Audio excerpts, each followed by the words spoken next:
Michael Shellenberger, speaking to Tucker Carlson, emphasizes the critical role of affordable energy in driving modern civilization's progress. He points out the increasing challenges to cheap energy, seeing it as a serious threat to the sustainability of our society. Shellenberger criticizes the environmental movement's shift toward a negative and anti-humanistic approach. He highlights cases where environmentalists push for actions that jeopardize energy reliability, potentially risking lives and impeding societal advancement. Describing this movement as a death cult, Shellenberger stresses the urgent need to acknowledge its hindrance of vital energy sources necessary for survival and the upliftment of underprivileged communities. Don't miss. How does the discussion define the pivotal role of cheap energy in civilization? What are the pillars of civilization highlighted in the conversation, and how are they under threat? How has environmentalism transformed from a positive outlook to a more nihilistic and anti-human stance? So, since this is fundamentally nonsense, the math doesn't work, as they say, and wind farms can't power the New York City subway, they can't fly airplanes. Wind farms can't power the New York City subway. They can't fly airplanes. Debates continue about the practicality and limitations of renewable energy sources, with ongoing discussions on the viability and reliability of certain renewable technologies. It's like, actually, if you don't have cheap energy, you don't have advanced civilization. So how long does this kind of posturing go on before it has to end? I think, Tucker, I think you said it exactly right. We know that the pillars of civilization are cheap energy, meritocracy, law and order, and free speech. Pillars of civilization are cheap energy, meritocracy, law and order, and free speech. Michael Shellenberger identified what he considers the fundamental pillars of civilization and acknowledged concerns about the challenges facing affordable energy, particularly emphasizing the focus on its cost implications. This revolves around apprehensions regarding the economic repercussions of specific environmental policies. And all four of those pillars are currently under attack. And so you start with cheap energy. You can't maintain modern civilization. The attack on cheap energy is truly an attack on modern civilization. A policy depicting environmental conservation initiatives as a threat to the foundation of modern society, posing potential harm to economic progress and individual well-being. Without cheap energy, we know we couldn't have had the Industrial Revolution for physical reasons if they hadn't found coal and they hadn't made a use of coal with the steam engine. So the attack on cheap energy is truly an attack on modern civilization, and it should frighten us, and we should be aware to it and alive to it. I think, what gives me hope here is that, environmentalism, it used to have a kind of utopian, positive side. That's all gone. We saw with Greta Thunberg and Extinction Rebellion, it became very nihilistic, it became very anti-human. Environmentalism became very nihilistic, very anti-human. Michael Shellenberger criticizes perceived shifts in environmentalism, expressing concern about a movement towards a pessimistic, anti-human ideology that could impede human progress and development. Additionally, he appears open to responding positively to constructive criticism. So dark, it was basically just about preventing the end of the world, preventing the apocalypse. They used to still try to hide their hatred of humanity a little bit. But this year, gloves are off and masks are off, and you can just see, here they are openly flying their private planes to a climate conference where they're openly flying their private planes to a climate conference. The environmental movement's authenticity is often questioned when its proponents engage in the same actions. They condemn, creating doubts about its sincerity. Demanding that ordinary people pay much more for energy, that we keep energy supplies secure. Our electric grids right now in the United States, Tucker, are in serious jeopardy. Our electric grids are in serious jeopardy. Michael Shellenberger expresses concerns about the reliability of the grid, linking it to a broader narrative, highlighting challenges to affordable energy. This narrative emphasizes the importance of energy security and criticizes policies that could jeopardize it. We're having reliability crises, not just in California, That's the most famous one, but we've seen it all over the country. Texas. We Yeah. saw it in the Midwest and Southeast last year during winter. So we're seeing an attack on the grid, which is really a testament to modern civilization. It's happening everywhere at the same time, Europe, United States. What gives me hope is that I think it's finally becoming obvious to people that it's a scam. It's finally becoming obvious to people that it's a scam. Michael Shellenberger suggests a growing awareness that certain environmental initiatives labeled as scams may lack complete authenticity, potentially influencing the development of specific environmental policies.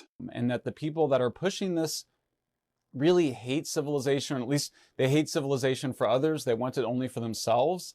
And that they're in the grip of a really dogmatic cult philosophy. I mean, I think it's fair to call it a death cult. A death cult. Michael Shellenberger characterizes the environmental movement as a death culture and expresses unias about the societal repercussions of radical environmental ideologies. He particularly emphasizes the adverse effects of restricting energy supplies. At this point, when you're stifling energy supplies that are necessary to keep people alive, allow poor people to escape from the use of wood and dung, I don't know what else you call that than an anti-human death cult. That's right. Environmentalists Shellenberger and Carlson joined forces to express profound concern about the assault on accessible energy, framing it as a direct threat to civilization. They criticized the environmentalist movement for its nihilistic approach, deeming it potentially perilous. For societal progress and the survival of underprivileged communities relying on affordable energy sources, both speakers condemn the movement as an uncompromising cult, vehemently opposing its policies for their negative impact on human well-being and overall societal advancement. The bedrock of modern civilization is upheld by pillars such as affordable energy, meritocracy, law and order, and freedom of the press. These pillars are not just fundamental, they epitomize the foundations of social progress and stability. The significance of economical energy in civilization's development, rooted in the historical impact of the Industrial Revolution, faces contemporary challenges that pose direct threats to ongoing social progress. Meritocracy's role in fostering innovation and social advancement is crucial, yet the menace to recognition based on competence impedes societal fairness and development. Law and order play a pivotal role in maintaining social harmony and justice. Risks to social stability emerge from challenges to the legal system and diminishing trust in its efficacy. Essential discussions surrounding free speech in a democratic society underscore its nature, with constraints on fundamental freedoms and censorship viewed as threats to the exchange of ideas vital for social evolution. Criticism surrounds the hypocrisy of advocating strict energy policies while engaging in excessive consumption. The environmental movement's evolution from hopefulness to perceived nihilism and anti-human sentiments is evident, urging individuals to critically analyze these issues. We emphasize the gravity of the situation, fostering public awareness as recognition grows regarding errors in certain narratives, jeopardizing the fundamental pillars of civilization. What do you think? In a conversation with Tucker Carlson, Michael Shellenberger discusses the negative impact of the wind industry on marine life, particularly emphasizing the harm caused to the North Atlantic right whale population. Shellenberger explores the formation of the Save the Right Whales Coalition and emphasizes the industry's influence over various entities, including media outlets and scientific institutions, working to conceal the adverse effects of wind energy projects. Bringing attention to global resistance movements, he highlights the active participation of indigenous communities in opposing large-scale wind farms. Shellenberger passionately advocates for a united movement that promotes pro-human environmentalism and conservation, suggesting that alliances between diverse factions could lead to the cessation of harmful renewable energy practices. Don't miss. How does the wind industry affect the North Atlantic right whale population? What role do institutions like Woods Hole play in the context of renewable energy funding. Why is the resistance against destructive renewable projects crucial, and what global implications does it carry? Final question. I read the other day that the new frontier in renewable energy, wind and solar, is to clear-cut forests. The new frontier in renewable energy, wind and solar, is to clear-cut forests. Renewable energy poses a complex challenge, as Tucker Carlson explores the paradox of relying on deforestation for wind and solar projects. This necessity sparks concerns about environmental consequences and forces a careful consideration of trade-offs inherent in the pursuit of green energy initiatives. Cut all the trees down because they somehow contribute to global warming too.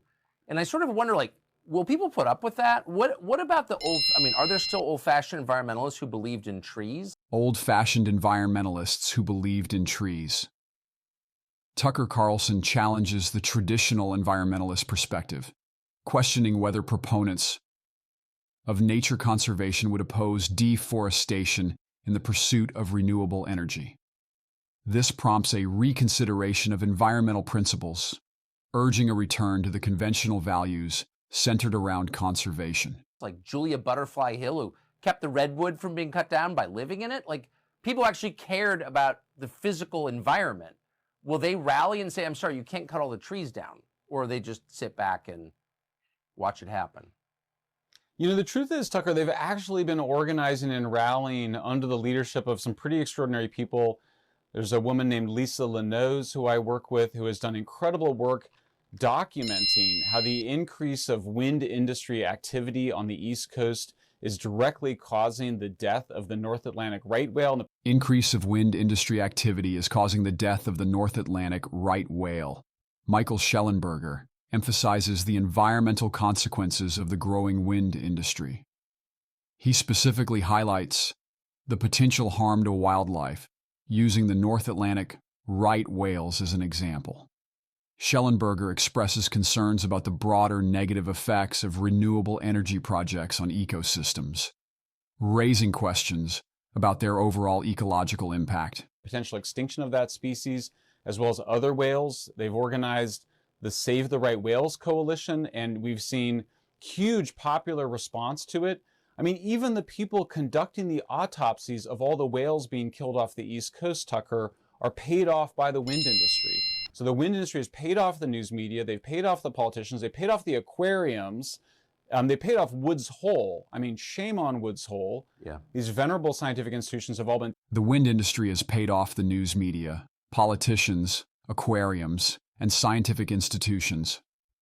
Michael Shellenberger contends that the wind industry has extended its influence into media and scientific institutions, exerting an undue impact on both public opinion and scientific research. Taking money from the wind industry. So we may not see it in the mainstream news media, but you can find it on free platforms, free speech platforms like X and Rumble. The true story of the resistance to these environmentally destructive, so-called renewable energy projects. True story of the resistance to environmentally destructive, so-called renewable energy projects.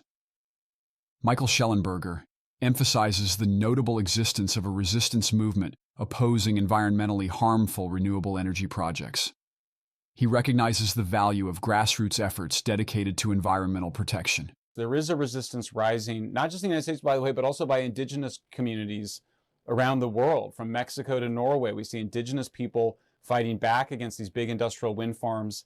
I think when these movements find each other, when we see that we have common cause for a pro-human environmentalism, a pro-human conservationism. Pro-human environmentalism, pro-human conservationism.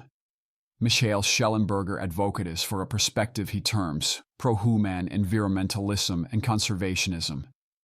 He critiques environmental policies that solely focus on human welfare, arguing that they overlook the complex interdependence of environmental and human interests. Shellenberger contends that a more balanced approach is needed, one that recognizes and addresses the intricate relationship between ecological and human concerns. I do think that the end is near because it's destroying Europe. I mean, Europe will be the first to fall. You can already see Germany is in huge trouble because of the loss of the Nord Stream pipeline, but also because of its overdependence on land use intensive renewables. So I do think there's reason to have hope, but there's a lot more of a fight that we're going to need to have over the next several months and years. Yeah. I wish they'd stop calling themselves environmentalists, because if you don't care about animals and trees, you are not an environmentalist. Sorry. Stop calling themselves environmentalists if you don't care about animals and trees. Tucker Carlson is now labeled as an environmentalist by those who may not prioritize the welfare of animals and trees. This association highlights a link between conservationism and a broader perspective on preserving the natural world. Shellenberger and Carlson voice deep apprehension regarding the detrimental effects the wind industry inflicts upon marine ecosystems and forests. Their critique delves into the industry's deliberate concealment of information and its undue sway over critical institutions. They call for a paradigm shift in environmentalism, rooted in authentic concern for animal welfare and the safeguarding of natural habitats. Both advocates foresee an uphill battle in countering these damaging practices and passionately advocate for a conscientious approach to renewable energy, one that places environmental sustainability at the forefront without compromising the integrity of essential ecosystems.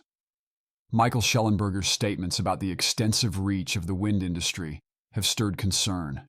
He highlights ethical issues and conflicts of interest, demanding transparency and integrity in scientific institutions. The clash between environmental care for marine life and the profit-driven wind industry raises questions about our priorities and ethical standpoints. Opposition against environmentally harmful projects signals a need for united action, advocating for a people-centric approach to environmentalism. This emphasizes the urgency for a collective stand against threats to society and ethical environmental practices. Shellenberger's findings shed light on the challenges of unchecked renewable energy expansion, stressing the importance of ethical, sustainable practices over rapid industrial growth. His revelations spark an ethical dilemma, pushing for a re-evaluation of true environmentalism, the industry's impact on environmental research, and the need to redefine authentic environmental values. Despite the seriousness, organized resistance offers hope, emphasizing community strength, dedication to environmental preservation, and finding purpose amid challenges. What do you think? I promote myself and my videos. Hello, I'm Bong Sim, a Canadian resident of Asian descent. During the day, I work as a professional counselor, and at night, I do Uber food delivery. Instead of speaking in my videos, I prefer to express myself through writing. In today's world, speaking the truth can have serious consequences, both for my professional life and personal well-being. That's why I'm choosing to pen down my thoughts and using a platform to share them on my behalf. Some people find my videos uninteresting, too strict, and they even criticize the appearance of the individuals featured, including their tiredness, Asian, or perceived flaws. I understand these concerns, but I genuinely believe in the purpose behind creating these videos. Unfortunately, recent Canadian legislation has resulted in the censorship of free speech and online content, and although Google hasn't explicitly admitted their involvement, I suspect they play a part in it. Despite my efforts to monetize my content on YouTube, I haven't been able to earn any income from it.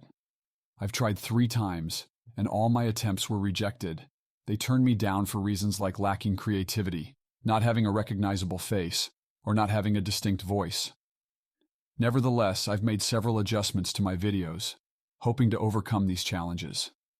If you share my belief and support what I'm doing, I would genuinely appreciate your backing.